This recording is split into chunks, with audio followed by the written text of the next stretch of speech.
Hello friends, welcome to Ankit classes.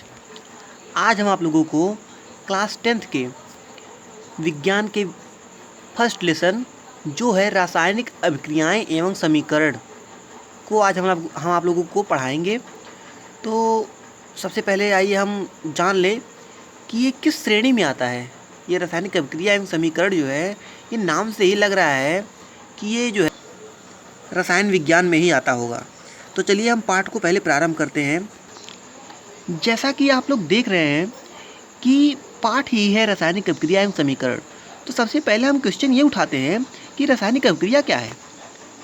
तो रासायनिक अभिक्रिया के लिए हम जानते हैं, अब हम आपको बताएंगे कि रासायनिक अभिक्रिया है क्या।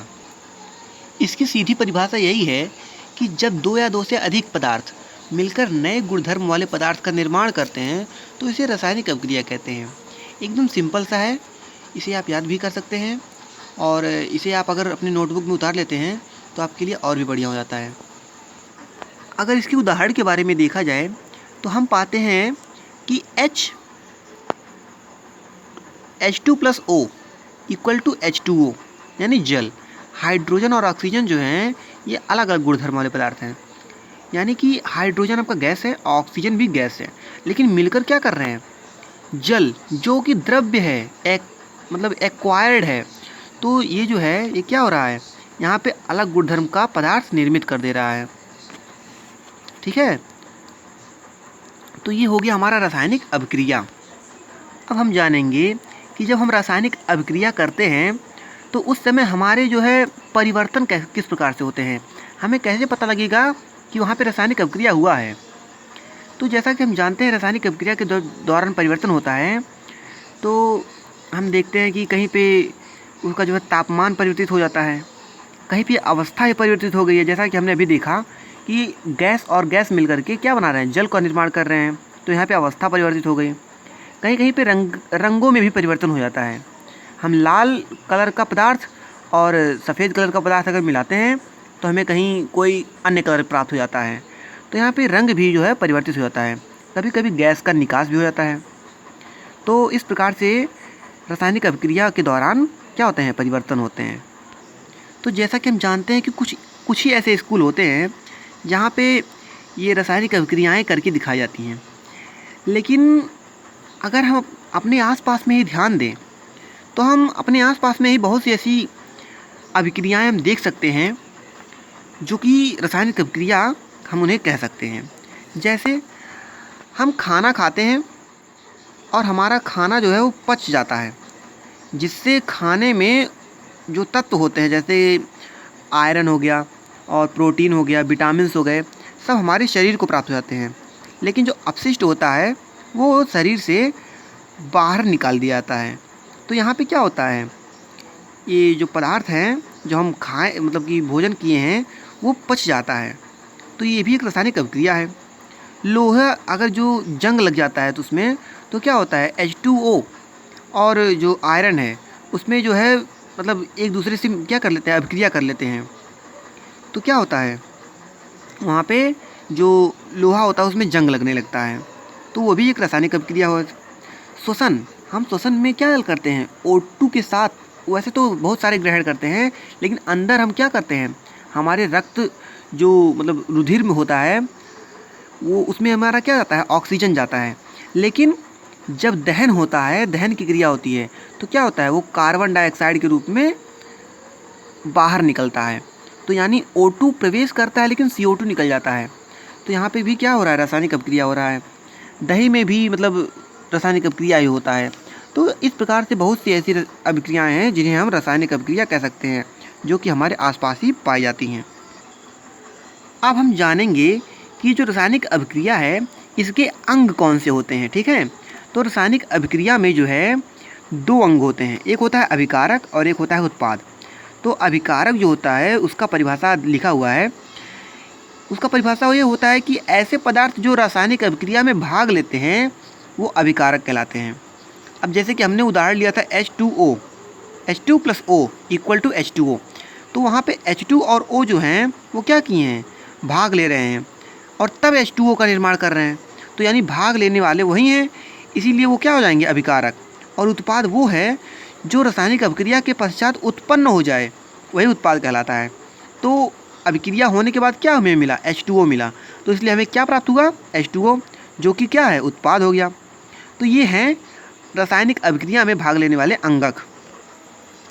अब क्वेश्चन ये रहा कि रासायनिक समीकरण क्या है, यानी कि रासायनिक समीकरण क्या है। तो रासायनिक समीकरण के बारे में अगर हम बताएं तो जो रासायनिक समीकरण है वो मतलब रासायनिक अभिक्रिया में भाग लेने वाले जो तत्व हैं उनके जो प्रतीक हैं, अर्थात जो उनके चिन्ह हैं, जैसा कि हम जानते हैं हाइड्रोजन का H है, ऑक्सीजन का O है। तो इस प्रकार से हम अन्य भी जो अभिकारक हैं उनके जो तत्व हैं, अभिकारकों में जो तत्व हैं उनके जो प्रतीक है अर्थात चिन्ह हैं, उन्हीं को लिखें अगर हम एक समीकरण के रूप में, तो वही क्या होता है, रासायनिक समीकरण कहलाता है। और उस रासायनिक समीकरण जब बनाते हैं तो उसमें क्या करते हैं, एक समता चिन्ह का प्रयोग करते हैं, जैसा कि ये दिखाया गया है। ये हमारा समता चिन्ह है, तीर का निशान। तो जैसा कि आप उदाहरण भी देख सकते हैं कि magnesium plus oxygen equal to magnesium oxide, लेकिन यहाँ पे हम देख रहे हैं कि Mg प्लस O2 और फिर समता चिन्ह लगा के हम क्या कर दिए, MgO कर दिए। तो इस प्रकार से हम क्या कर सकते हैं, इसका यहाँ पे हम थोड़ा सा गलती किया है, Mg प्लस O रहेगा और फिर MgO होगा, क्योंकि यहाँ पे थोड़ी सी गड़बड़ी हो जाएगी, क्योंकि हम जो आगे पढ़ने वाले हैं उसके अनुसार ये जो है समीकरण ये गलत हो जाता है। तो आगे हम बढ़ते हैं। तो जैसा कि यहाँ पे लिखा हुआ है दो चीज़ें, एक लिखा है संतुलित रासायनिक समीकरण किसे कहते हैं और दूसरा लिखा है असंतुलित या कंकाली रासायनिक समीकरण क्या है। तो सबसे पहले जानते हैं हम संतुलित क्या है। संतुलित का अर्थ ये होता है कि वह रासायनिक समीकरण जिसमें अभिकारक व उत्पाद दोनों के तत्वों के परमाणुओं की संख्या समान हो। जैसा कि हम देख रहे हैं उदाहरण में Zn है, तो उस यहाँ पे परमाणु उसकी कितने हैं, एक है, यानी जिंक के परमाणु एक हैं। तो उत्पाद में जाकर के हम देखते हैं कि जिंक में एक ही परमाणु है। यहाँ हम देखते हैं हाइड्रोजन में 2 परमाणु हैं अभिकारक में, तो उत्पाद में भी हाइड्रोजन के 2 परमाणु दे दिए गए हैं। और सल्फर डाइऑक्साइड जो है उसके 4 परमाणु हैं, तो इसलिए यहाँ पे भी उत्पाद में भी सल्फर डाइऑक्साइड के 4 परमाणु हैं। तो ये क्या हो जाता है, ये हमारा संतुलित समीकरण है, क्योंकि जितना इधर है अभिकारक में उतने ही उत्पाद में है। अब आता है दूसरे पे, असंतुलित समीकरण क्या है, यानी कंकाली रासायनिक समीकरण क्या है। तो हम जानते हैं ये संतुलित का उल्टा होता है, यानी कि अभिकारक एवं उत्पाद दोनों के तत्वों के परमाणु की संख्या असमान हो या समान ना हो, तो वहाँ पे क्या होता है, असंतुलित समीकरण, यानी Mg plus O2 equal to MgO। अब यहाँ पे देख रहे हैं Mg, तो मैग्नीशियम जो है ये हमारा एक परमाणु है और उत्पाद में भी एक ही है, लेकिन जब देख रहे हैं ऑक्सीजन जो है 2 है, ऑक्सीजन के पास 2 परमाणु है, लेकिन वहाँ पे ऑक्सीजन को एक परमाणु में ही लिखा गया है। इसका अर्थ ये निकलता है कि हमारा जो Mg है ये समीकरण थोड़ा सा गलती हुआ है। इसका मतलब ये है कि यह असंतुलित समीकरण है। अब जैसा कि यहाँ पे आप इसको लिखने का काम जो है इससे समझ सकते हैं कि यहाँ पे लिखा है रासायनिक समीकरण को संतुलित करना। किसी रासायनिक समीकरण को संतुलित करने के लिए पहले अभिकारकों एवं उत्पादों में क्या करना पड़ता है, अभिकारकों एवं उत्पादों के तत्वों की परमाणु की संख्या को बराबर करते हैं, ठीक है। तो वहाँ पे क्या हो जाता है, संतुलित समीकरण बन जाता है। जैसे Fe plus H2O equal to Fe3O4 plus H2। तो इस प्रकार से हमारे असंतुलित है, लेकिन जब संतुलित किए तो हमें क्या मिला, 3Fe plus 4H2O equal to Fe3O4 plus 4H2। तो इस प्रकार से वो क्या हो गया, संतुलित हो गया। आगे अगर बढ़े, अब हम ये जानते हैं कि जो रासायनिक अभिक्रियाएं होती हैं वो कितने प्रकार की होती हैं, मतलब उनका जो काइंड है, यानी कि प्रकार जो है वो कितना होता है। तो अगर देखा जाए तो वैसे तो 7 प्रकार की होती हैं, यहाँ पे हमने 6 ही लिखा है, होती तो ऐसे 7 हैं। तो अब 7 जो है वैसे एक छोटा सा और है, 8 समझ लीजिए। तो 2 को हम आपको बाद में बताएंगे, पहले इन 6 के बारे में विषय में बता देते हैं। यहाँ दिया संयोजन अभिक्रिया। संयोजन अभिक्रिया का अर्थ होता है संयोजित होना, यानी कि संयोजित क्या, यानी कि संयोजित मतलब क्या, ज़्यादा हो और फिर आकर के एक में मिश्रित हो जाएं, संयोग कर लें, मिल जाएं। तो यानी कि क्या, अधिक रहें उत्पाद, सॉरी अभिकारक अधिक रहें और जो उत्पाद है वो कितना हो, एक ही उत्पाद बन जाए। आइए हम इसको जो है, इसका जो हम लिखे हैं उसके बारे में देखते हैं। तो संयोजन अभिक्रिया देखिए यहाँ पे लिखा हुआ है, वह रासायनिक अभिक्रिया जिसमें दो या दो से अधिक अभिकारक मिलकर एकल उत्पाद का निर्माण करते हैं। यहाँ पे देख सकते हैं 2H2 + O2, ये दो लोग मिलकर के, दो अभिकारक मिलकर के एक उत्पाद 2H2O का निर्माण कर रहे हैं, ठीक है।